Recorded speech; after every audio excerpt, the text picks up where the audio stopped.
tidur di kuburan. Dampak-dampak negatif yang semacam ini pada gilirannya mau atau tidak mau akan menyebabkan. Ada orang yang di dalam berusaha mencapai cita-citanya tetap berpegang teguh kepada kaidah dan norma-norma yang harus dipatuhinya. Baik itu norma-norma kehidupan bermasyarakat, berbangsa dan bernegara, lebih-lebih lagi itu menyangkut norma-norma kehidupan beragama. Artinya, di dalam mencapai cita-citanya, dia tetap menghormati dan mentaati halal haram, mengenal hak dan batil, tahu mana yang boleh dan mana yang tidak boleh. Tetapi di lain pihak, tidak jarang, bahkan banyak sekali, orang-orang yang di dalam usaha mencapai cita-citanya terjebak dalam prinsip menghalalkan segala macam cara untuk mencapai satu tujuan. Tidak ada lagi kaedah dan norma-norma yang harus ditaatinya. Ia tidak peduli dengan halal dan haram. Ia tidak kenal hak dan batil. Ia tidak tahu mana yang boleh dan mana yang tidak boleh. Segala cara dilaksanakan asal tujuan tercapai. Maka lahirlah orang-orang yang mengambil jalan pintas dan potong kompas dalam usaha mencapai apa yang menjadi cita-cita dan tujuan dalam kehidupannya. Begitulah kita lihat dalam kehidupan ini. Yang di bawah ingin cepat naik ke atas, sementara yang di atas bertahan tidak mau turun dari tahta dan singgasananya. Maka terjadilah benturan-benturan nilai dan kepentingan. Terbentuklah klik, klan, grup, dan sindikat-sindikat yang menyerupai mafia, di mana nilai objektivitas sudah sangat sulit ditemukan. Yang celakanya lagi, lahirlah budaya jilat-menjilat, upeti, dan lain sebagainya, asal tujuan bisa tercapai. Sementara itu yang miskin ingin cepat menjadi kaya, sedang yang kaya ingin menjadi lebih kaya lagi. Kalau boleh tidak hanya sekedar dia saja yang kaya, anaknya harus kaya, cucunya tidak boleh miskin dan kere, bahkan cucu daripada cucunya pun harus jadi orang-orang kaya. Ini keinginan yang wajar. Setiap orang tua tentu tidak ingin meninggalkan anak cucunya dalam keadaan miskin dan terlunta-lunta. Yang tidak wajar kalau keinginan itu membuat orang lalu menghalalkan segala macam cara, menyalahgunakan fasilitas yang dimilikinya, apalagi kalau dia berada dalam satu posisi di mana seharusnya dia memberikan contoh dan keteladanan. Maka akibatnya timbullah krisis wibawa, yang dari krisis wibawa ini mengendorlah disiplin. Sesungguhnya orang lalai, orang tidak mau berdisiplin karena di mukanya, di matanya, dalam pandangannya tidak ada lagi orang yang dianggapnya berwibawa.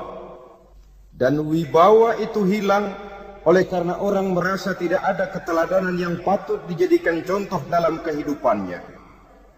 Inilah sesuatu yang kurang dirasakan di zaman kita sekarang ini. Bukan kurangnya teori, bukan kurangnya segala macam kaedah dan dalil, tetapi yang kita rasakan sekarang ini kurangnya contoh dan keteladanan dari orang-orang yang seharusnya memberikan contoh dan keteladanan itu. Berangkat dari sejarah dan kehidupan Rasulullah sallallahu alaihi wasallam, keberhasilan yang beliau peroleh, salah satu dasar utamanya ialah satunya kata dan perbuatan. Tidak bermental ganda, tidak bermain minyak di atas air, tidak menggunting dalam lipatan. Lidahnya adalah hatinya, ucapannya adalah perbuatannya, dan apa yang beliau ajarkan kepada orang lain, beliaulah pelaksana pertamanya. Saudara-saudara kaum muslimin rahimakumullah. Sementara itu pada sisi lain, yang miskin ingin cepat menjadi kaya, maka ia terjebak dalam prinsip tujuan menghalalkan cara apapun saja dilaksanakan asal dia bisa segera menjadi kaya. Maka salah satu jalan yang banyak dilaksanakan orang untuk mencapai kekayaan tanpa harus peras keringat dan banting tulang seperti umumnya orang adalah melalui satu jenis permainan yang umumnya kita kenal dengan nama judi. Ada dua bentuk dan pola daripada judi. Walaupun seiring dengan kemajuan ilmu pengetahuan dan teknologi canggih, peradaban manusia semakin tinggi, maka jenis macam judi yang dimainkan oleh manusia ikut-ikut menjadi canggih. Tetapi pada umumnya ada dua jenis macam judi itu. Pertama, ada judi yang dilakukan secara langsung, dalam arti seorang petaruh berhadapan dengan bandar atau orang berhadapan dengan orang. Dari judi yang dilaksanakan secara langsung ini, efek negatif yang segera bisa kita lihat dengan nyata, pertama, timbulnya rasa dendam dan permusuhan. Walaupun orang nampak duduk berhadap-hadapan, walaupun kelihatannya mereka tertawa satu sama lain, tapi yakinlah itu cuma sekedar kulit saja. Pikiran yang ada dalam benak tiap-tiap orang yang terlibat dalam perjudian tidak lain ialah bagaimana saya bisa mengalahkan lawan main saya. Akibatnya tentu bisa kita pastikan akan timbullah dendam dan permusuhan bagi yang kalah, akan timbullah rasa sombong dan menganggap remeh orang lain bagi yang menang. Yang kedua, lalainya orang kepada apa yang menjadi tanggung jawab dan kewajibannya. Orang bisa lupa kepada anak dan istri. Kalau kepada anak dan istri saja sudah bisa lupa, apalagi kepada yang lain, sebab anak dan istri memang merupakan bagian daripada kehidupan kita. Konon lagi saudara, konon lagi keluarga yang lain, anak istri saja bisa terlupakan oleh penyakit dan permainan yang bernama judi ini. Yang ketiga, hilangnya rasa sayang kepada harta.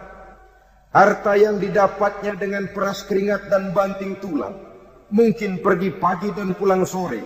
Setibanya dia di meja judi, apalagi uang tadi sudah bertukar dengan dalam bentuk koin, maka rasa sayang kepada harta itu tidak akan pernah ada lagi.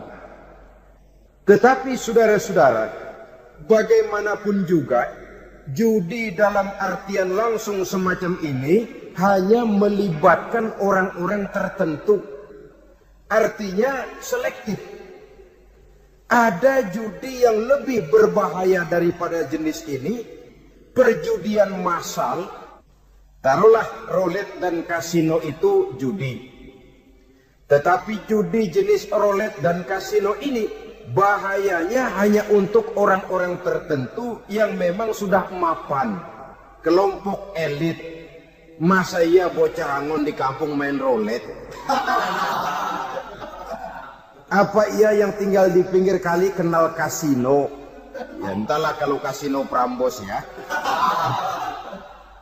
Dari judi massal semacam ini lahirlah penyakit yang dinamakan tulul amal.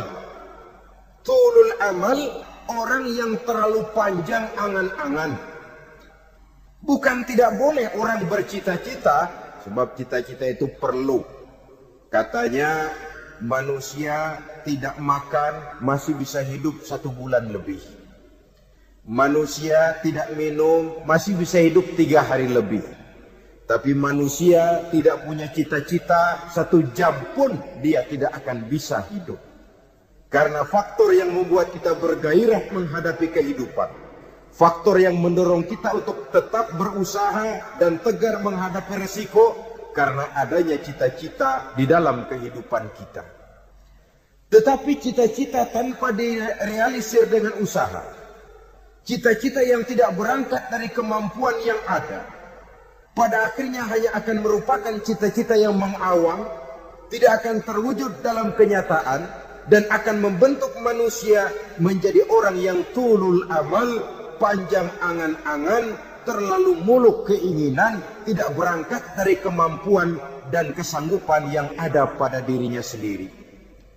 Maka penyakit inilah yang telah menghasilkan dan melahirkan penghayal-penghayal kelas berat, tukang-tukang ngelamun kelas tinggi yang hidup di angkasa luar. Dan sejarah belum pernah mencatat ada orang menjadi kaya karena judi, itu belum pernah. Saudara lihat saja orang kaya yang namanya Adnan Khashoggi, orang kaya yang namanya Henry Ford, orang kaya yang namanya Aristotle Onassis, orang kaya yang namanya David Rockefeller. Itu seluruhnya menjadi kaya bukan karena mereka terlibat dalam perjudian, tapi karena kerja keras, peras keringat, banting tulang.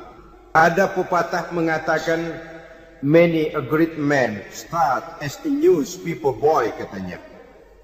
Banyak orang besar yang mulai pekerjaannya dengan menjual koran.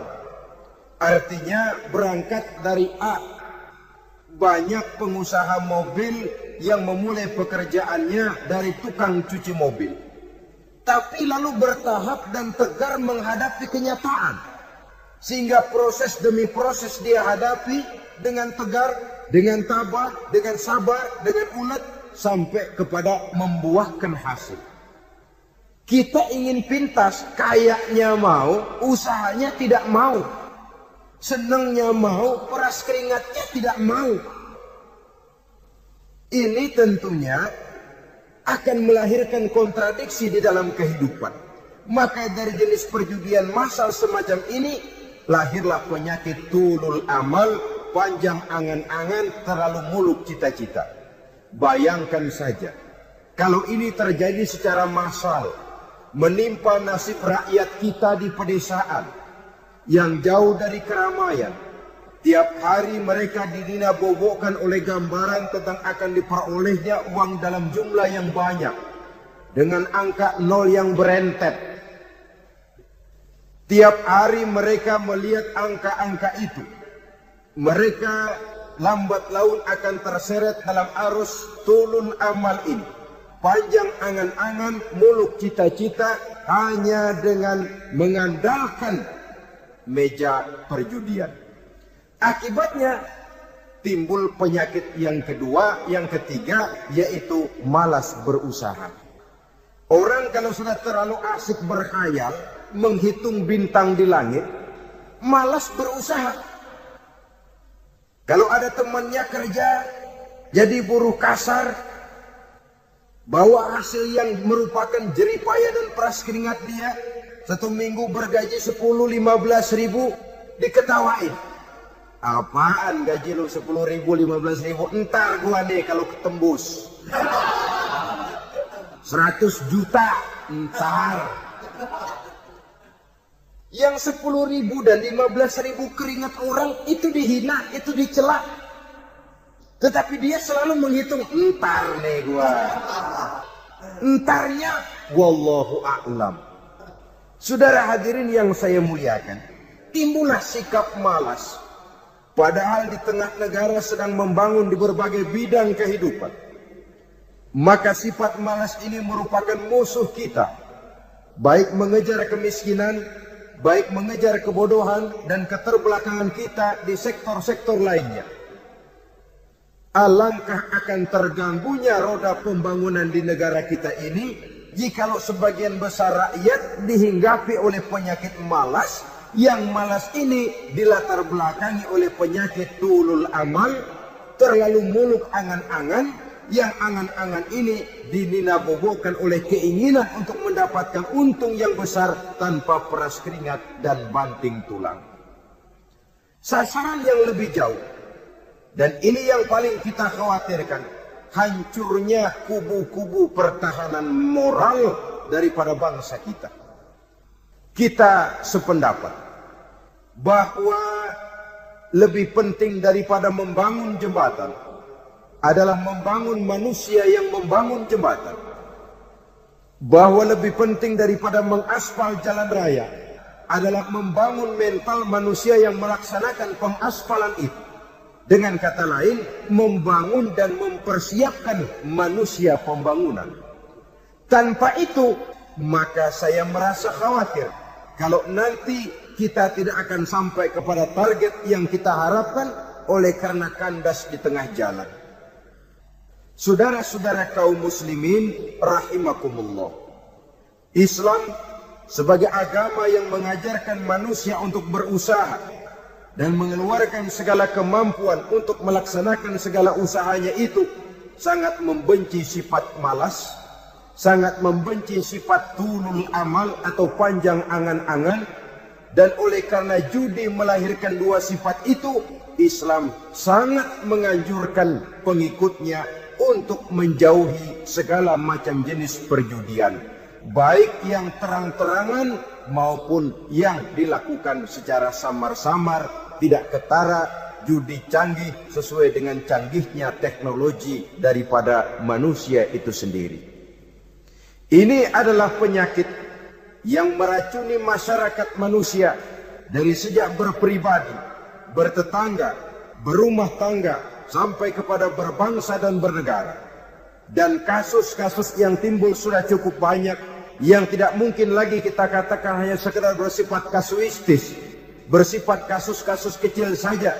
Sebelum riaknya naik ke permukaan, marilah kita membuat benteng untuk masing-masing pribadi muslim memelihara dan menjaga diri, jangan terseret dalam permainan yang bernama judi, apapun bentuknya, bagaimanapun cara dan ragamnya.